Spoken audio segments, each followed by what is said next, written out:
morning, good evening, good afternoon. It's your girl Fee on YouTube. This is the day that the Lord has made. I will rejoice and be glad in it. Y'all know I love Jesus over here. I just proclaim it. Hope it can rub off on some of y'all.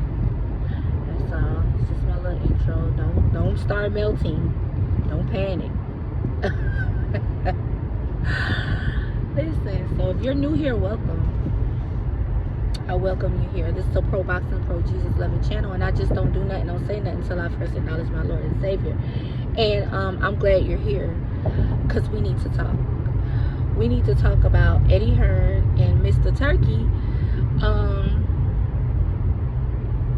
telling the same story concerning Boots, but not so much. So Eddie, I'm gonna start with Mr. Turkis because his came out first, I believe. So Mr. Turkis came out and said that at one point he was in communications with, okay, not directly with, but with Boots people, that they did want to fight, but eventually he did change his mind and say he didn't want to fight at 154 anymore, and he said that they stopped answering his phone calls. Okay, he didn't want to talk anymore, okay. But Mr. Turkis did confirm that Boots was looking to make the fight, but changed his mind. Okay, he wanted at 154.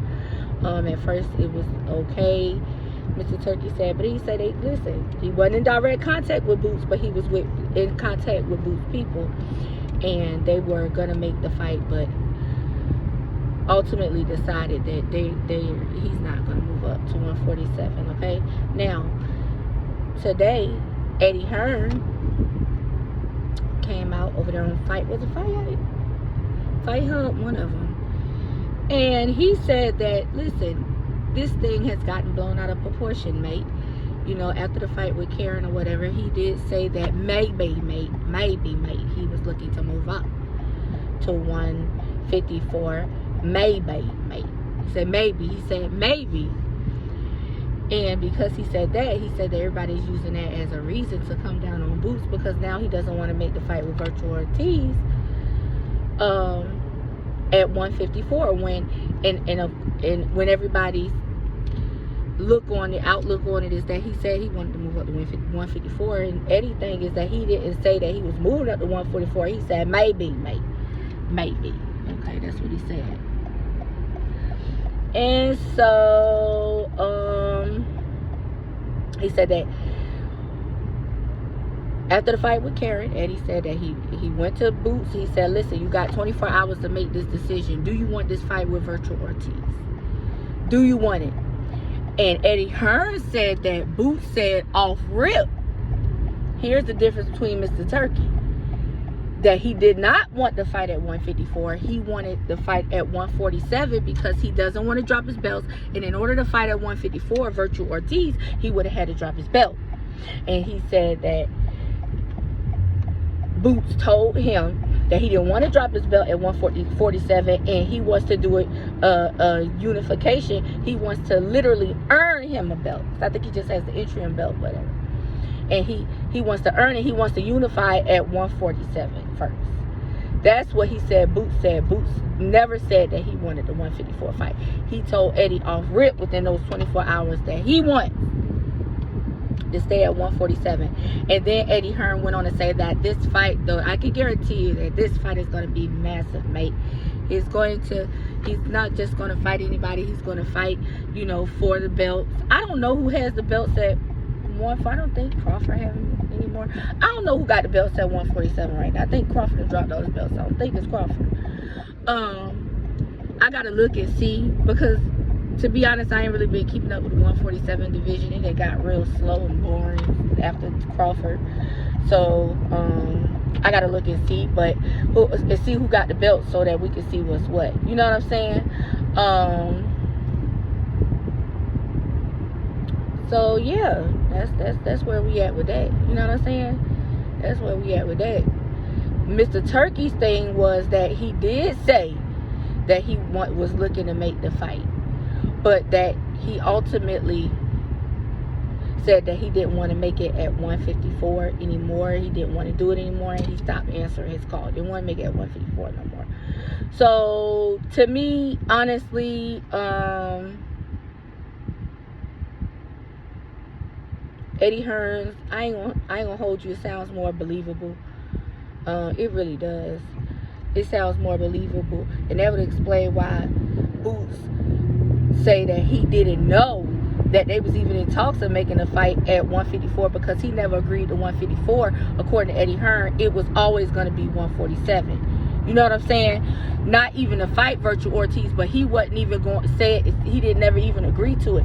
Eddie told him to make a decision within 24 hours, and he did, by saying, listen, I want to stay at 147. I don't want to drop my belts, and I want to unify. So I'm kind of leaning more towards Eddie Hearn. But I still call it a dub. And here's why. Because you always talking about you'll fight anybody. You're supposed to be this boogeyman, supposed to beat Terrence Crawford. And you had an opportunity to beat one of Terrence Crawford's ops. You know what I'm saying? Crawford had been chasing Virtual forever. And you didn't take the opportunity. You get what I'm saying? Yeah, it's still a dub. You know what I'm saying? You supposed to be the dangerous one. So I don't want to hear nothing about that's a dangerous fight to take right now. No, you supposed to be so big and bad. You say it out your own mouth. But then when it comes time for these fighters to step to the plate and live up to what they live up to, they never do it. You know what I'm saying? When it's time to say that, you know, let's fight. And when it's time to fight somebody that really matters and that could really be instrumental in, you know, bringing accolades to their careers, these fighters nowadays don't do it. So yeah, he sucked for that, man. Still, he sucked to me for that. I ain't on that shit. You know what I'm saying? It pissed me off a little bit. You get what I'm saying? That's weird to me. Because you still should have took the fight. To me, I think you should have took the fight. Oh, they say that he would have had to drop his belt at 147 if he would have took the fight. And he didn't want to drop his belt. Who cares about a belt in that fashion when you could beat Virtual Ortiz and get a good look and see if you could grab some of the belts at 154, since you the boogeyman. Say that you beat Virtual Ortiz, you could grab the belts at 154, I'm thinking. Or you could go back down 147 and get the belts. You know, now that's the time where a belt really shouldn't matter, because it's just an interim belt anyway. You talking about dropping a belt that you didn't earn, like in the ring. I don't think, right? He didn't earn that belt in the ring. Y'all comment below and let me know. At the end of the day, he should have took this fight. I can't tell a man what to do with their career. It's not about that, but this is boxing. You know, you take risks. You already was talking about moving up to 154. When people pull your card, now you on foo-foo. You looking crazy. You playing crazy now. You know what I'm saying? But I do believe that now I understand why Boots say he didn't know about the talks. Because if Eddie Hearn was correct, whoever was doing the negotiating behind the scenes, it could have been his pappy. To see that it could have been, and this is, I'm just guessing. I'm not saying his daddy did this. But he could have been, you know, Mr. Turkey Alashe could have been hollering at his dad. Because I believe Mr. Turkey would have said, if it was Eddie who was doing it, because Mr. Turkey, remember, he said he didn't speak to Boots directly. If it was Eddie, he would have said it. He said he was speaking to somebody from Boots' camp. It wasn't Boots. So it could have been his dad. And Boots was like, nah, Dad. You know what I'm saying? Nah, I already spoke with Eddie. I'm going to go this way. So now I can kind of see how those wires got crossed. But y'all comment below and let me think. I have a few questions for y'all. Y'all ain't been commenting. You know, y'all quick to come on here and say other stuff, but when I ask y'all to just comment, communicate with me, I be wanting to know answers to things and how y'all feel about things. You know what I'm saying? Because confirming the topic. Do you think, you know, Eddie Hearn is telling the truth or Mr. Turkey telling the truth? Who's telling the truth? They pretty much telling the same story, but Mr. Turkey's saying it like he was in agreement to the fight, but changed his mind. They stopped answering. And then Eddie putting it like he never agreed to it. He told Eddie off rip within the 24 hours. He said he gave him 24 hours to give him an answer that he wanted to stay at 147 because he didn't want to drop no belts to move up to 154. He wanted to unify at 147 and then see about a Virtual Ortiz fight after that. Y'all let me know who y'all believe, what's y'all thoughts. That's all your girl got, and I'm out. Peace.